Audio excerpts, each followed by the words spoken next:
Hi, good morning. Sa ngayon mga kakay ay pupunta tayo sa pharmacy kasi may bisita kasi ako. Bibilhin ng tambal mga kakay. Tambal ito sa kidney. So yan nga, see ya. Nakarating na kami dito sa pharmacy.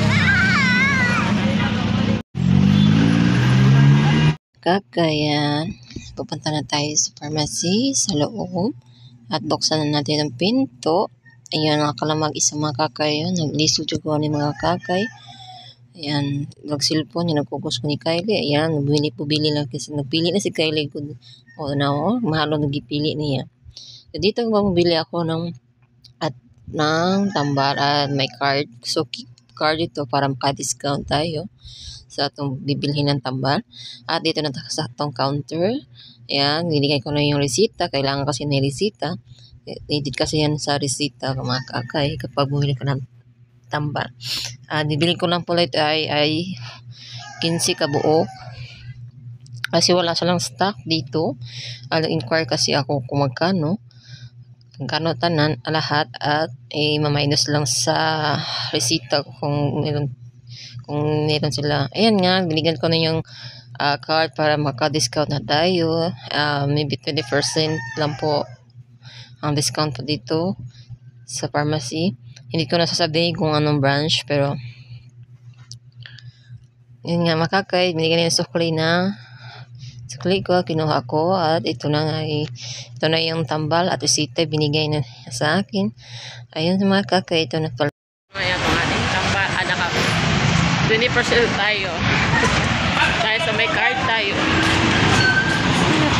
Tapos na bumili ng tambal ay pumunta kami sa merkado, sa babaw sa merkado. Bibili lang po lang ako ng brush at slipper ni Kylie. Nag-inquire kasi ako kung magkano yung silhig lanot. Oo, yan.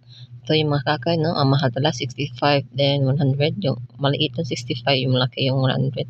Kasi wala kami silhig mga kakay. Naglipot-lipot po ko mga kakay kasi kung may mas barato na sila, bibili ako. Marami itong mga gamit sa pang bahay mga kakay, no?